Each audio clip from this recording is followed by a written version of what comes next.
mortelle. Et léegi on attend tey la décision du conseil constitutionnel waaye ce qui est sûr mooy l'article 29 du code électoral ak jurisprudence bu conseil constitutionnel ñeel condamnation bi nga xamante ne moom laa wax léegi bu Ousmane Sonko buñ ci tënkoo rek te yàlla tax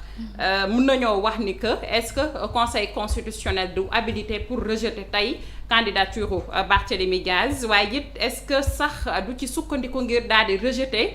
coalition sàmm sa kàddu liste titulaire bi parce que nag à rappeler que moom mooy tête de liste te voilà donc loolu yëpp tey mën na nekk benn njeexital boo xamante ne je pense que mën nañ ko ci xaar parce que nag l'article 160 du code électoral daal dinay prévoir lu ni mel wax na tey ci ñi nga xamante ni dañu éligible ci nit ñi wala nit ñi nga xamante ni dañu leen condamné individuellement wala bu fekkente ni dafay tënku ci wàllum coalition loolu yëpp nekk na ay mbir yoo xamante ni tey mën nañ ko andiwaat sur la table donc on attend de voir tey décision bi nga xamante ni conseil constitutionnel daal dina koy fas yéene na koo jël ñeel dossier Barthélémy Diaz bi de donc c'est vrai que voté na mën nga ne que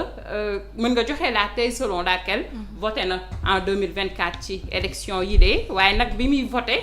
ñun on savait que maanaam jamono ji fi assemblée nationale nekkee woon il suffisait que le ministre de la justice daal di saisir le président de la république pour tey mu perdre mandat de député am te loolu nga xamante ni amoon na fi ba tey moo fi nekk bu ñu falaatee maanaam assemblée nationale bu bees ministre de la justice bi de Ousmane Diagne bu ko neexee ci saasi mën na saisiraat le président de l'assemblée pour lan mu perdre mandat de député am donc après loolu yëpp mën nañ ci bàyyi xel on ne voit pas la pertinence de bàyyi ko mu dem pour après alors que ministre de la justice am na opportunité boo xamante ni il suffit seulement mu saisir le président de l'Assemblée nationale pour tey mu ñàkk mandat de député boobu bu nga xamante ni am na ko ñun nag bu ñu sañoon ñëppay dem ci làmb ji ku mën sa morom duma parce que foofee lay neexee muy Bougane Gueye Dany muy Barthélémy Diaz muy Ousmane Sonko muy keneen ak keneen man sama genre gi dañ doon bëgg ñu dem ci làmb ji ku ci nekk wane sa bopp bu ko defee wax ji day daal di fin wax ji jeex mana bu boobaa sénégalais ñooy décider kan la donc loolu dafay neex mais nag réewum yoon lañu nekk réewum droit lañu nekk justice mooy décider conseil constitutionnel jamono ji comme ni ñu koy waxee il a le dernier mot et on attend de voir tey naka lay statuer ci kaawu Barthélémy Diaz. Très bien merci beaucoup Salma am na solo bu baax Cheikh Omar je pense que bi ñuy waxtaanee mbir mi sax recours duggagul woon jëm ci candidature am moom mi nga xamante ni moo di Barthélémy Diaz tey jii lu ñuy xaar ci conseil constitutionnel ndax bu ñu sukkandikoo itam ci ay kàddoom moom Barthélémy Diaz waxoon na fi du mun voter ba 2029 te on est en 2024 donc tey jii lan moo mën a nekk moom son sort wala sax ndax amoon na légitimité ngir jiite bile liste di sàmm sa kàddu. waaw d'abord saluer le travail de Salma parce que c'est un travail documenté parce que indi na discours Barth ñu bëri ñu ngi wax lan la Barth waxoon tey Salma nous a permis au moins d'être édifiés sur le discours qu'avait tenu Barthélémy Diaz devant l'Assemblée nationale, c'est-à-dire face au ministre de la Justice. Ensuite, elle est revenue sur véritablement les contours de cette situation parce que débat bi yëpp on posait le débat avant lii di am wax nañ ko fii Kër Nante yi mais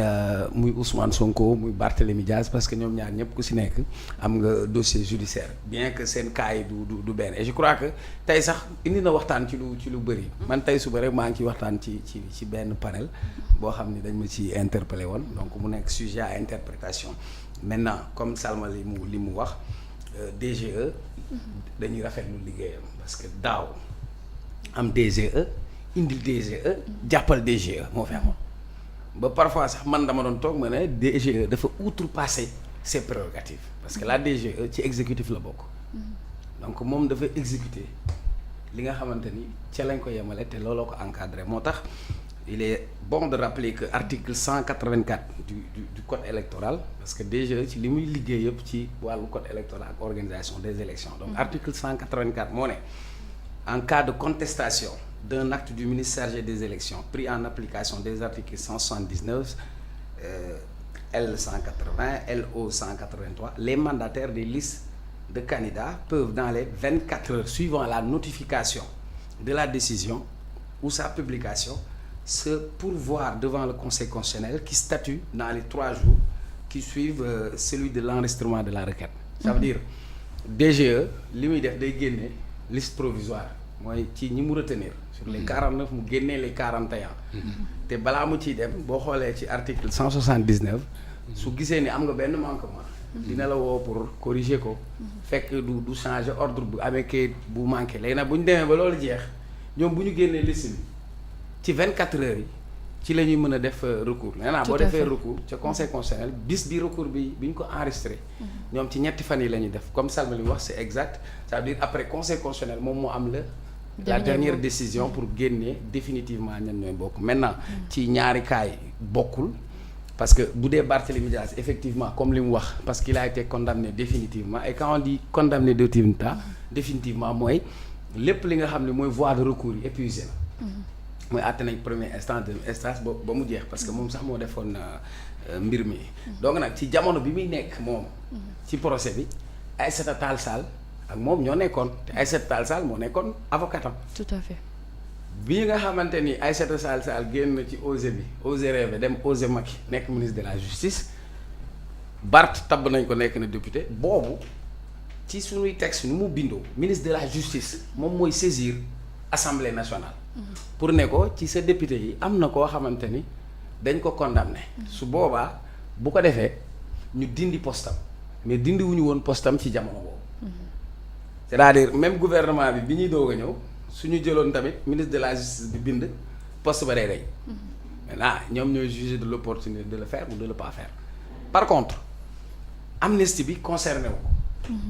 parce que moom li tax ñu àtte ko bokkul ci amnistie avant ñuy ñëw fii la donc ce n'est pas la première fois donc dire que ci nguuru Macky Sall man dama doon toog ma ne dañ ko def ci kawam épée de Damoclès parce que Macky Sall moo ko libéré woon parce que ci jamonoy Abdoulaye Wade la woon Macky Sall libéré ko parce que boobu ñu ngi ànd bi nga xamee àndatuñu ñu jëlaat ko dugalaat ko ci kaso bi mu nekk benn affaire boo xam ni dem na plus de 10 ans ba traversé acte bi yépp ci nguuru Macky Sall lañ ko acté aussi ensuite moom ci li mu déclaré mu ne jàpp na ni nekkul ci liste électorale yi moom ci li mu jàpp mais élection yi passé Barth voté na wala voté wul. il a voté kon il est dans les listes électorales. tout à fait beneen bi. kenn gisu ko nag xam nga Ousmane Sonko voté na ñu foto ko. mu waaw loolu xam nga man damay analyser. ci ñaari hypothèse moi j'analyse sur les 2 hypothèses. ça veut dire mën na wax ni raje nañ ko fekk raje wuñ ko parce que bu fekkee raje nañ ko day am une notification buy wane ni que raje nañ ko et que pour ñu raje ko c'est-à-dire ministre de l'intérieur la ñuy saisir ministre de la justice ni muy saisir assemblée bu saisir ministre de l'intérieur mu jël jugement bi saisir ñi nga xamante ni ñoom ñoo yore wàllu autonomisation du fichier mooy DAF après ñu daat ko ciy dindi. tout à fait comme ni ko gisee woon ak Ousmane Sonko kon loolu amul woon léegi ci élection bii ñu jëm élection anticipée la su doon élection normale dañuy def li ñuy wax révision des listes électorales mooy tax ñi war a bindu am na ñu tëj ci kaso bi ñu war leen cee génne am na ñoo xamante ni dañuy changer seen lieu de vote donc comme révision électorale amul on considère qu'il est dans le fichier électoral donc ça veut dire qu'il est électeur comme il est électeur il peut être éligible mooy première hypothèse bi ma teg beneen hypothèse bi nga xam ni moom laa teg dama ko fi wax keroog ma ne comme li daloon Karim Wade beneen candidat mandataire beneen candidat yoole parce que article 184 may na mandataire bi maanaam ki ñu yabal pour mu défendre les intérêts du candidat mu gis ni candidat bii warul bokk mu saisir conseil constitutionnel te bu koy saisir daf koy motiver léegi nag su ñëwee conseil constitutionnel li muy njëkk a def est-ce que c'est recevable wala c'est pas recevable léegi si c'est recevable conseil constitutionnel daal di koy jël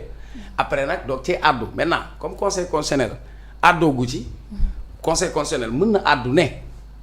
mënul bokk parce que dañ ko condamné définitivement